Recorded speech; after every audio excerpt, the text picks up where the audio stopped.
S'il y a un sujet qui est bien d'actualité en ce moment, c'est la sécurité routière. Il n'y a pas une semaine en effet sans que l'on parle de mesures répressives pour punir les dangers de la route.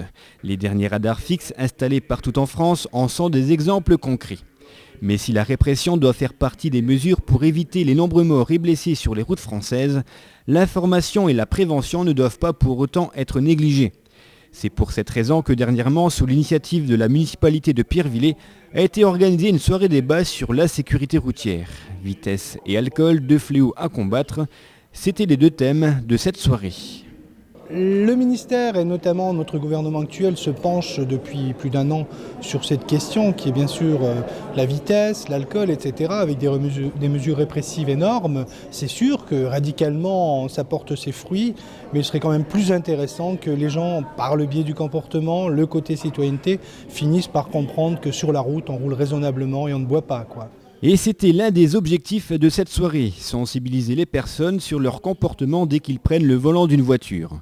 Identifier les situations délicates et dangereuses, comme par exemple les distances de sécurité ou la mobilité du regard, sont autant de pratiques qui ont été abordées au cours de ce débat.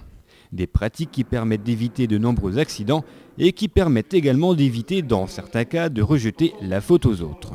Le message est qu'aujourd'hui, je souhaiterais que les gens interviennent sur la route plus, si vous voulez, dans un domaine, comme on l'a dit tout au long de la soirée, je dirais d'évitabilité plutôt que de responsabilité, et qu'ils sachent se protéger en ayant des informations suffisantes et en essayant d'identifier et d'imaginer le danger qu'ils peuvent encourir sur la route, quoi. En clair, c'est pas de ma faute, mais de la faute de l'autre, ne devrait plus faire partie des réactions après certains accidents. Et oui, si l'on respecte les vitesses et les distances de sécurité, s'arrêter devant un événement imprévu ne devrait pas a priori poser de problème.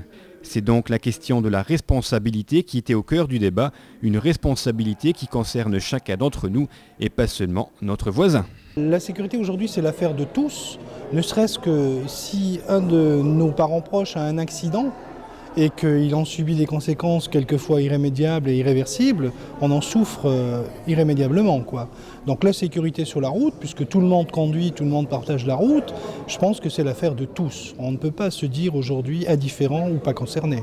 Ou alors les gens qui en arriveraient à dire je ne suis pas concerné ou indifférent, quelque part, ils ont loupé quelque chose, quoi. Sans le fauteuil roulant. Et je dois dire que c'était pas évident parce qu'au départ, je me déplaçais avec le fauteuil roulant, mais il y a des fois... Victime d'un grave accident de la route en octobre 2002 sur l'autoroute A31 à hauteur de la Max, Marie-Juliana a souhaité apporter son témoignage afin que chacun se rende compte des dangers de la route et surtout des dégâts occasionnés par l'inconscience de certains conducteurs.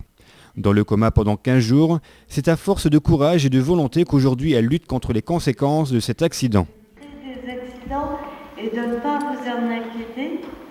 Donc elle n'a pas pris le téléphone pour avoir de mes nouvelles. Ce témoignage nous a rappelé que chacun d'entre nous doit effectivement être concerné par la sécurité routière. C'était bien l'objectif de cette première initiative à Pierrevillers, faire prendre conscience des dangers de la vitesse et surtout de l'alcool, responsable de 35 à 40% des accidents mortels en France. 7242 morts en 2002, combien en 2003 ? C'est par la répression, mais surtout par ce genre de débat qu'on arrivera sans doute à faire baisser ce chiffre dramatique. Les personnes ayant participé à cette soirée en sont convaincues. Le public était présent, bien sûr pas aussi nombreux qu'on le souhaitait, mais présent, attentif et concerné surtout.